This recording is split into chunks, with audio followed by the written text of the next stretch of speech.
Buen día y gracias a todos por la invitación acá a este espacio. Un honor estar rodeada de tantas personas honorables. Yo solamente agregar ya la presentación que hacía Carlos, a la que hacía Iván, mencionaban el colapso. Es un régimen cubano que está al borde del colapso, un pueblo que tiene ya un 88% de pobreza, según investigaciones, por ejemplo, del Observatorio Cubano de Derechos Humanos, de varias organizaciones, protestas que se han sucedido en el país. Yo hace poco entrevistaba a un experto, a un económico que hablaba justamente, un economista que hablaba justamente de que el régimen cubano está al borde del colapso desde el punto de vista económico y bueno, en los próximos meses, ya lo decían, se van a seguir sucediendo protestas. Han ocurrido en los últimos días protestas de las que ni siquiera hemos tenido conocimiento porque las personas no han podido subirlos a las redes sociales.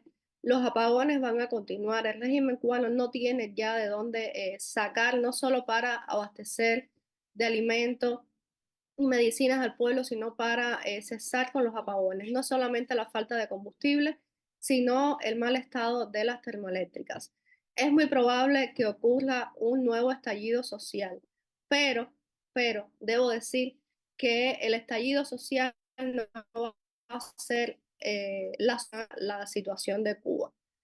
Yo debo insistir además, partir desde la premisa de que el sistema cubano no es reformable, que la mejor forma en la que podemos ayudar al pueblo de Cuba es trayéndoles la libertad, trayéndoles el cambio de sistema y eliminando toda la lacra que representa ese Estado mafioso y terrorista que tenemos hace 65 años en el poder.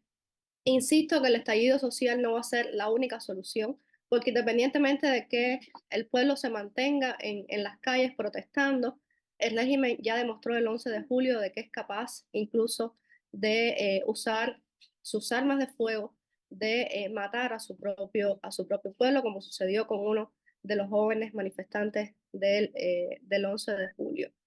Entonces, bueno, ¿qué hacer ante eso? ¿Qué va a pasar el día después de un estallido social? Yo creo que es una pregunta también que debiéramos hacernos y ahora mismo debemos reconocer también que la oposición, el activismo dentro de la isla no está preparado para ese día después. Es lamentable y eso se debe a muchísimos factores de parte de, sobre todo de la represión del régimen cubano, también conflictos eh, entre diferentes grupos de la oposición. El exilio nos ha afectado muchísimo, pero debemos decir que no estamos preparados ahora mismo para asumir ese día después y una transición.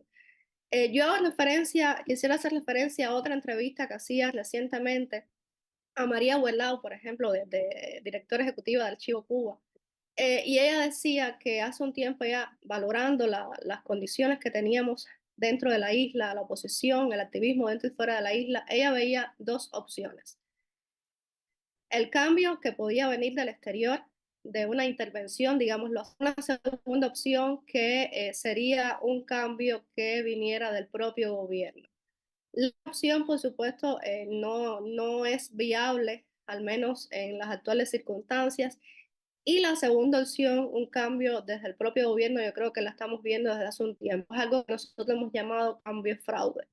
Cambio fraude que sería una transición al estilo ruso, al estilo soviético, donde los viejos militantes del partido, jefes de la KGB, se hicieron con el poder económico y político, y es la Rusia que tenemos hoy, donde no existe una democracia. De hecho, el régimen cubano está teniendo asesoría también de Rusia en este cambio fraude. Lo estamos viendo con el tema de las MIPIMES, lo estamos viendo con militares debutando como empresarios, agentes de la seguridad del Estado debutando como empresarios, hijos, familiares, amistades de personas cercanas a la cúpula que están fundando MIPIMES, restaurantes y negocios privados. Esto es lo que estamos viendo en Cuba ahora mismo. Ahora, ¿cómo contrarrestar esto? Yo hace un tiempo vengo diciendo algunas cuestiones que debemos, a mi entender, como oposición me considero parte de la oposición, el activismo, porque hacer periodismo independiente en Cuba es ser opositor, es hacer activismo por la libertad del país y por el respeto a los derechos humanos. Yo creo que, insisto, el foco debe estar dentro de la isla. El foco de las noticias, la ayuda que se da a la oposición debe estar dentro de la isla. Hay que fortalecer también a las personas que dentro de la isla hacen activismo eh, contra el régimen cubano. También es muy importante la presión externa. Yo insisto en este punto porque a veces sí logramos, por ejemplo, pronunciamientos del Parlamento Europeo, de organizaciones, de políticos, pero muchas veces estos pronunciamientos son simbólicos y el régimen cubano necesita una presión real que de alguna manera contrarreste toda la represión, que se sientan el peso, las consecuencias por violar todos los derechos humanos. Y esto se traduce, por ejemplo, en sanciones internacionales. Sanciones contundentes que les afecte sus bolsillos, es lo que ellos de alguna manera los hace repensar Un minuto, la Camila. pronunciamiento cada vez.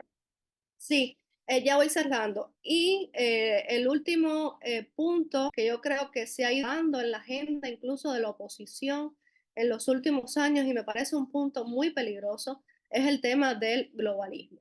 El globalismo, la Agenda 2030, ideología de género, el feminismo, wokismo, progresismo, como se le conoce, que se está insertando incluso en las agendas pendientes y que es la misma agenda eh, que ha apoyado de alguna manera al régimen cubano. Así que yo creo que esto es un punto muy importante que debemos de alguna manera contrarrestar para no reproducir esas mismas fórmulas totalitarias y neomarxistas en una nueva Cuba, en una transición a la democracia. Muchas gracias a todos.